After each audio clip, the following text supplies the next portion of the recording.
am known by many names, but you can call me Zorro.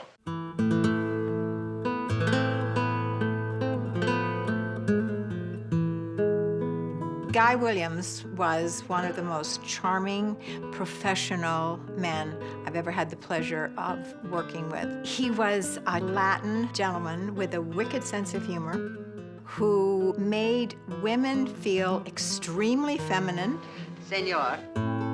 He lit up the set when he came on it. Everybody said, hey, there's Zorro. Guy was so much like the Zorro character. It seems like from the time he was born, it was almost like the stage was set for him to be Zorro.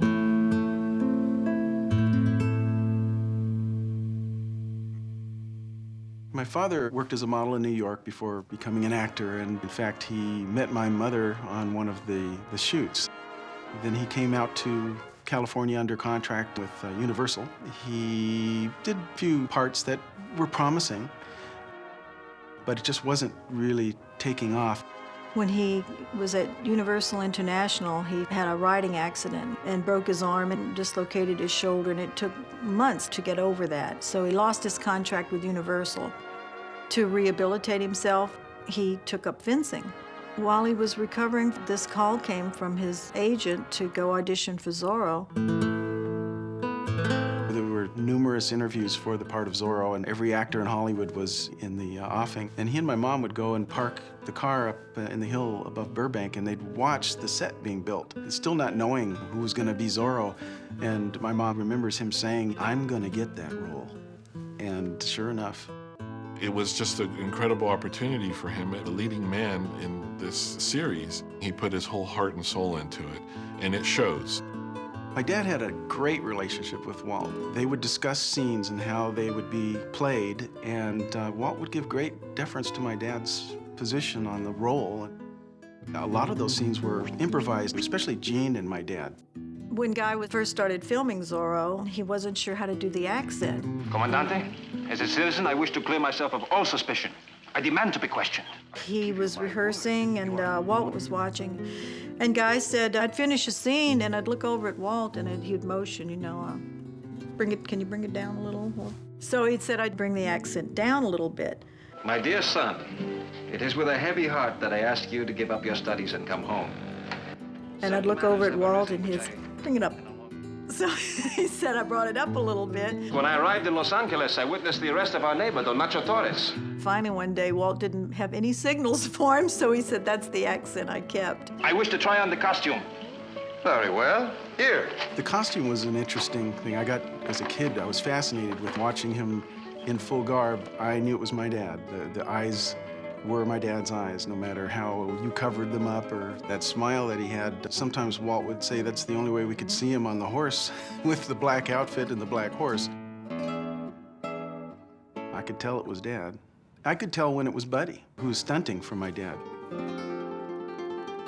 At that time, stunt coordinators weren't really that well known. I'd confer with the director, and he'd say, Buddy, what do you think about coming off of there, off to that ledge and down? And I'd look at it and I'd say, yeah, I can do that. And I'd climb up there and I'd look down and I'd say, damn, what did I get myself into? Fred Cavins, who was the fencing instructor, asked me if I'd like to learn how to fence. And I said, sure. So they started casting some of the actors who he was going to fight with about my size, so that I would double the actor and fight with Guy.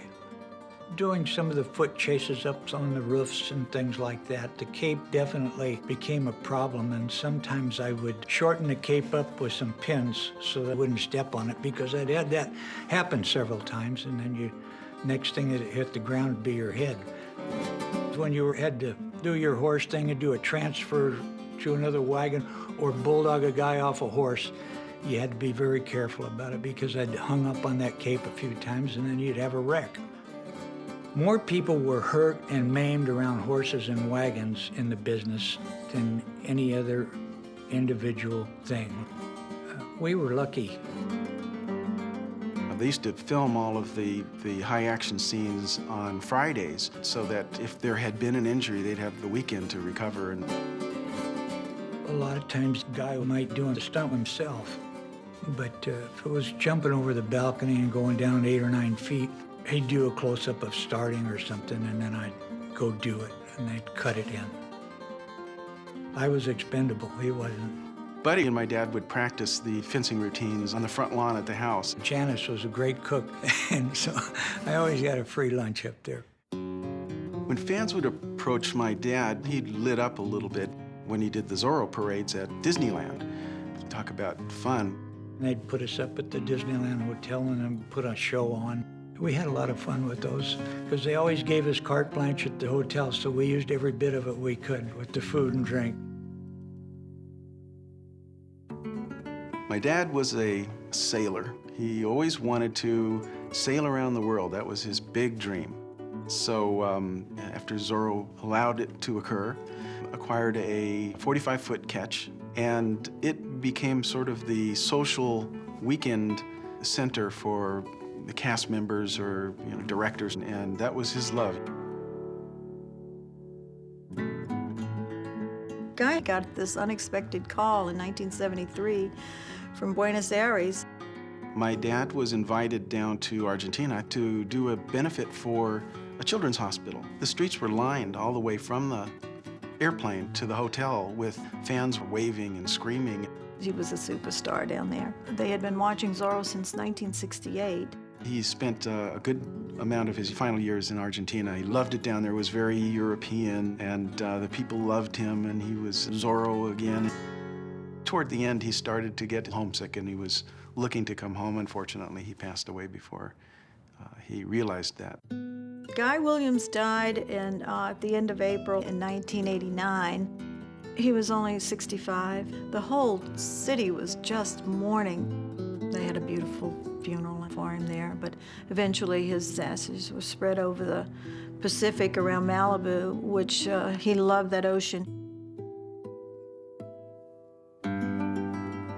A lot of fans all say the same thing. Your dad was the best, the quintessential Zorro.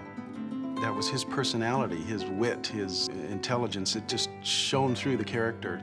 He enjoyed that role so much, and carrying the ethics and moral of that character into real life for people. I think everybody who watched him felt like they knew him. The people who watched Lost in Space thought of him as a father figure. And when they watched Zorro, they felt there was somebody who could protect them. He gave the world so much with that role. Adios, muchachos.